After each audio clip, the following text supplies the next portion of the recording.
Cockroach जनता party वैसे भी कोई पार्टी नहीं थी। वो तो भारत के मुख्य न्यायाधीश की एक अपमानजनक टिप्पणी के खिलाफ नौजवानों का व्यंग्यात्मक विद्रोह था। नमस्ते, मैं हूं तृप्ति सोनी। छत्तीसगढ़ अखबार का आज का संपादकीय पढ़कर सुनाने आई हूं। आप संपादकीय पढ़ भी सकते हैं www.dailychhattisgarh.com पर। फिलहाल तो मैं आज का संपादकीय पढ़कर सुना रही हूं, जिसे हमारे संपादक सुनील कुमार ने लिखा है। जंतर मंतर अपने नाम से ही कुछ रहस्यमय किस्म की चीज या जगह लगती है। ऐसा लगता है कि किसी मंत्र पढ़ने की जगह होगी। आज वहां बीते एक दशक से अधिक वक्त का सबसे बड़ा मंत्र पढ़ा जा रहा है। छात्र, नौजवान, बेरोजगार तो वहां पर तिलचट्टे बनकर दसियों हजार की संख्या में इकट्ठे हैं या पहुंचते जा रहे हैं, आ जा रहे हैं। उनसे परे भी उनके परिवारों के लोग और दूसरे बहुत से ऐसे बुजुर्ग लोग भी वहां पहुंच रहे हैं, जो इस धारणा से सहमत हैं कि इस देश में छात्रों और बेरोजगारों के साथ बेइंसाफी और बेईमानी हो रही है। एक अपार, अभूतपूर्व और असाधारण जन समर्थन का सैलाब इन आंदोलनकारियों के पक्ष में जुट गया है। ये पूरा जन सैलाब अब न तो बीती रात आधी रात तक अनशन कर रहे लद्दाखी सामाजिक आंदोलनकारी सोनम वांगचुक का मोहताज रह गया और न ही कॉकरोच जनता पार्टी लॉन्च करने वाले अभिजीत दीपके का। कॉकरोच जनता पार्टी वैसे भी कोई पार्टी नहीं थी। वो तो भारत के मुख्य न्यायाधीश की एक अपमानजनक टिप्पणी के खिलाफ नौजवानों का व्यंग्यात्मक विद्रोह था, जो कि आज पिछले एक दशक के सबसे बड़े आंदोलन की शक्ल लेते दिख रहा है। दिल्ली सरहद पर किसानों का आंदोलन संगठित, गठा हुआ, एक जगह सीमित आंदोलन था, लेकिन कॉकरोच जनता पार्टी का आंदोलन अपने नाम और मिजाज के मुताबिक देश की हर नाली गली तक पहुंच गया है। कई प्रदेशों में, दर्जनों शहरों में तिलचट्टा आंदोलन का विस्तार हो रहा है और कल मुंबई में एक पुलिस लॉरी, जो कि शायद आंदोलनकारियों को ले जा रही थी, उसे सामने खड़े होकर बलपूर्वक रोकती हुई एक आधुनिक मॉडल युवती की जो तस्वीर सामने आई है, वो चीन में थियाननमेन चौक पर टैंकों के सामने खड़े एक युवक की याद दिलाता है। और कल से सोशल मीडिया के हर प्लेटफॉर्म पर इस युवती का ये फोटो ट्रेंड कर रहा है। हम इस आंदोलन पर पिछले हफ्ते में 2-4 बार लिख और बोल चुके हैं, इसलिए आज इसके पीछे की वजहों, इस आंदोलन के वक्त देश की लोकतांत्रिक स्थितियों और किसी भी जिम्मेदार लोकतंत्र में ऐसी नौबत के समाधान को लेकर बात करना चाहते हैं।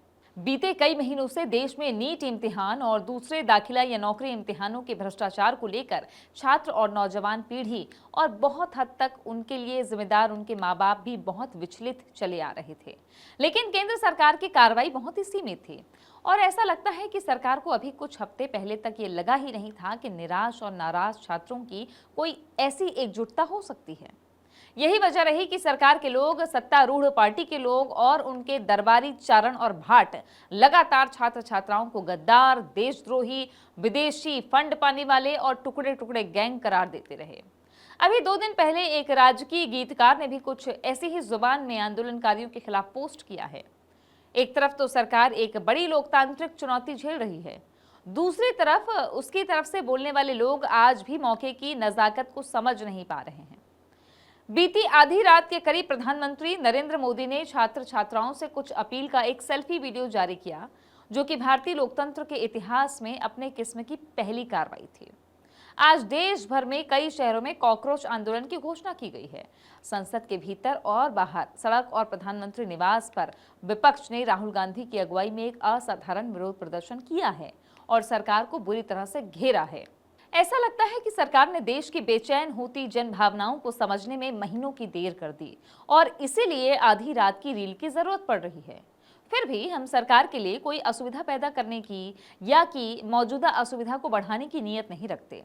हमारा मानना है कि सरकार हो, विपक्ष या कोई आंदोलनकारी, लोकतंत्र में हर किसी को अपनी गलतियां सुधारने का मौका मिलना चाहिए और आज शायद मोदी सरकार उसी का इस्तेमाल कर रही है। फिर भी इस मौके पर हमें दुनिया के बहुत से महान लोगों की अलग अलग वक्त पर कही गई कई बातें याद पड़ती है, जो हमारे विचारों के मुकाबले भी बहुत अधिक महत्वपूर्ण और वजनदार है।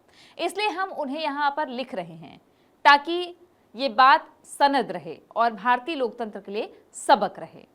20वीं सदी की एक महत्वपूर्ण राजनीतिक दार्शनिक हन्ना अरेंट ने लिखा था कि नागरिक अवज्ञा तब जन्म लेती है जब बड़ी संख्या में नागरिक ये मानने लगते हैं कि बदलाव के सामान्य रास्ते काम नहीं कर रहे हैं और उनकी शिकायतें न तो सुनी जाएंगी न उन पर कार्रवाई होगी। गांधी ने लिखा था, असहयोग अनुशासन और त्याग का उपाय है और ये विरोधी विचारों के सम्मान की भी मांग करता है। मार्टिन लूथर किंग जूनियर की विख्यात लाइन है, दंगा उन लोगों की भाषा है जिन्हें सुना नहीं गया।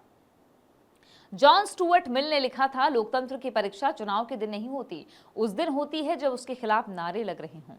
नेल्सन मंडेला ने लिखा था, किसी समाज का चरित्र इस बात से पहचाना जाता है कि वो अपने सबसे कमजोर और सबसे असहमत नागरिकों के साथ कैसा बर्ताव करता है।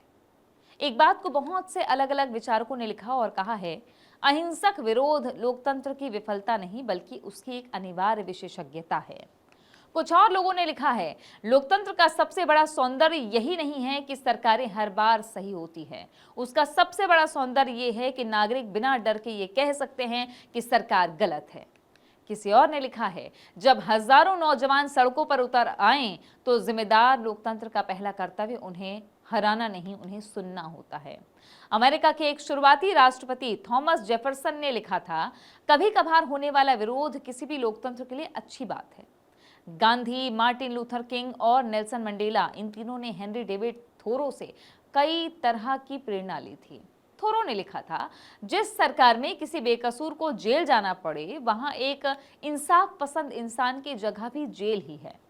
गांधी ने लिखा था, जब समय बोलने की मांग करे तब चुप रहना कायरता है। जॉन एफ कैनेडी ने लिखा था, जो लोग शांतिपूर्ण परिवर्तन को असंभव बना देते हैं वे हिंसक परिवर्तन को अनिवार्य बना देते हैं।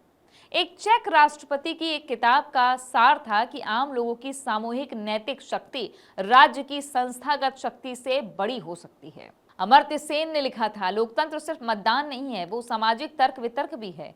राम मनोहर लोहिया ने लिखा था, जिंदा कौमें 5 साल इंतजार नहीं करती। Justice D.Y.. चंद्रचूड़ ने लिखा था कि असहमति ही लोकतंत्र का सेफ्टी वॉल्व है।